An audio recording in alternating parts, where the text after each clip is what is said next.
كتاب 11 باب 19 كملخص الفقه ودرس في ميراث المفقود no yewta en fi ndondi hattado mo yitaakata kon oronirta al mafqudu hattado lugatan ka hala ismun ko inde maf'ulun gollande min faqdi shay'in morde hattagol hunde ida adimahu sinde wasama wal faqdu hattagol an tutlaba shay'un ko hunde den dabete ha fala tajiduhu nderonke yede wal muradu ko fanda bil mafqudi hatta don huna do man in data khabaru ko ommo khabaru mun kupiri en few ara en acceti hum pitade suy makko wajuhila majja haluhu al hali makko fala yadri tawa andaka ahayyun himo wuri am mayyitun kahima may sawan fatater kana latika sababu dhalika sababu dun safaru harako ko safar makko aw hudurihi ka ko tawegol makko himo don gitalan ko sabu hawre aw inkisaran ka ko sabu fusugol safina tallana ka o waddino aw asarahu ka hino jogitimo fi aidi himo jogita enir juude ahalul harbi yimbe gere masalan himo nanga soka ka prison himo joga ton be ala accude naten kaso ayin be kaso gon ala hum pittide en fi makko aw ghayri dhalika ma ko hinadum do funu holli o wasama awale goyno holli o hattama ramma kana to man latino halil mafqudi al hali hatte gongol waqtu faqdihi waqtu hatte gol makko gol muhtamalan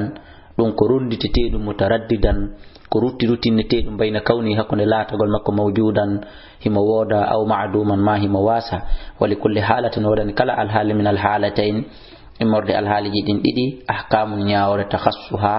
tawata hinde hertina ahkamu nyaawoje bi nasbati sabu dambe gol li zawjatihi fi bengo makko wa hakami e nyaawore bi nasbati dambe gol li irsihi fi ronugol mo min ghayrihi etana makko wa irsi ghayrihi e ronugol tana makko minhu imorde e makko nde oronata goddo go e nde goddo go oronata mo lego wa irsi ghayrihi e ronugol tana makko ma'ahu wondude e makko walam yatarajjah hara jiccal ahadul ihtimalaini e gotel e rondi tan diden didi alal akhar e hore kuma kana lato la budda fere wala min darbi muddatin imorde wadgol dumunde yataakkadu de tawat de wawata fillintinde fihi imudum min waqihi imorde e yanugol makko e gotum e pihi ko bi maana maygol makko legoy takunu lato fursatun tan occasion lil bahthi fi dabbutugol anhu fi makko yakunu lato madiyuha yahugol on don tan fe'ugol makko biduni ma'rifatin ko wuri andugol shay'in hay hunde anhu gaay makko ko alda e hum pitagol fi makko fuslegoy dalilan haray joni dum don waaway wonde dalil ala adami wujudi do wasgol wodegol makko wa bina'a mahagol ala dalika ay hore dum do ittafaqa hino fottani al ulama jomirabe gande ben ala darbi tilkal muddati e do wadugol ndendu munde lakin skon ikhtalafu hibe luto diri kadi fi miqdariha e happugol dumunne den ala qawlani do kongudiji al qawlul awwal kongol aranongol annahu koni yarji'u rutto fi taqdiril muddati ender ebbugol dumunde den ila ijtihadil hakim faade tinnare faade capacité nyaawo ko do woni justice on li anna al asla sabul asli on hayat al mafqud ko wurugol ko ngurdan hatta don lasili on ko wonde ko hibo wuri ko do woni nenere den si tay mayde hewtiti maray no anda dum don hewtitimo wala yakhruju yaltata an hadha al asli e gay odo lasili illa e bi yaqinin siona wondude pellital aw ma fi hukmihi ma ko en der nyaawre mu wada qawlul jumhur ko doni kongol jomirabe burbe dudude jomirabe gande be sawana fatatar kana lat ka yaghlibu alayhi hino foli e hore makko assalamatu kisal amil halaka ma dum mayugol o sawana fatatar faqad gobila gomdi jabama at-tisina e faqad gobila gomdi jabama at-tisina capande jeena min umrihi murde gurna makko dan aw ba'daha ma ka ko baamu fayantaziru haray habbete hatta taquma ha daro nyiba bayinatu bangande ko ata banginde bi mawti maygol makko aw tamdi ma feje muddatun dumunne dudunde yaghlibu no fola ala zanni e hore tanjinaare yimbe ben e hore tama o yimbe ben annahu wonde enele kanko la yaishu o wawata wurude fawqaha buri nde dumunne wadande do al qawlu sani kongol dimmongol at tafsil o sendidirgol wadhalika dum anna lil mafqud no wodani hatta don halatayn al haliji didi al ula al hali arano on an yakuna ko de latoto al ghaliba ko buri jalade kon alayhi makko al hilak bimana ko mayi wodi hatta be tata sikke men en ko buri tabintinde ko kari mayi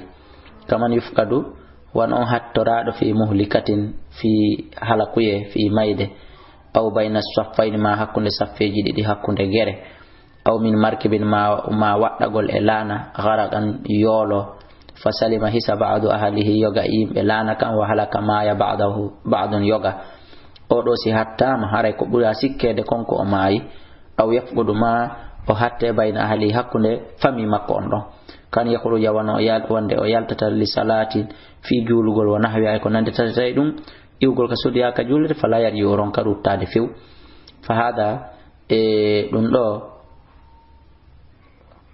yantaziru habitate 4 sinina dubi nay mundu fugudihi ila ka o hatta don li annaha sabu hatta ndem muddatun ko dumunde yatakarraru ndeno filli no fiha indir mudun taraddadu ndeno rutinno al musafirina voyager be ben wattu jaaru e julaabe fan qita'u tajugol non khabar makkum fiw ila hadhihi al muddati ha o dumunne dubi nay do timma hara yaghlibu wa way folude en joni Allah zanni e do sikke men on tama men on annahu wonde o wayru hayyin wona wurdo si ona dum hebato nyande go setejo goto ma julaajo goto mono humpita en nani inde makko ma yiimo nokkel kay athaniyatu dimun dum annahu no woni no kanyu yakunu hino lato al ghalib ko buri jalade kon alal mafqut edo hatta ndenden assalamatu kisal kaman safara wana on voyage do li tijaratin fi commerce aw siyahatin ma dum fubbagol aw talabi ilmin ma dum dabbugol gandal fa khafiyun suudo yo non wirno khabar fi makko fa hada odo yantazir habbete tatimmata yuntazaru habbitete tatimmatu 90 sana timmingol duubi cappande jeena mundu waladi ila nyande o jibina odo haray ko yo wadane ko yo habbe hatima duubi cappande jeena nano ila nyande o wasa ko ila nyando jibina lianna al-ghaliba sabu ko buri dudude kon annahu koni la ya'ishu goddo ala wurude surtout e jaman men hande aksara ko buri dudude min hada buri duubi cappande jeena والراجح كجيتكم هذا القول هو القول الأول فكونغول أرانونغول وهو كوني دون أنه كان يرجع روتوتو في تهديد حبغول مدة الانتظار دمون حبتا غونغول المفقود حتى دون كو روت إلى اجتهاد الحاكم فادي تنار نياو ببن لأن ذلك سبب يختلف هنا لوتو دير باختلاف سبب لوتو ديرغول الاوقات وقتو جدين والبلدان ليدده والاشخاص ييمبه بن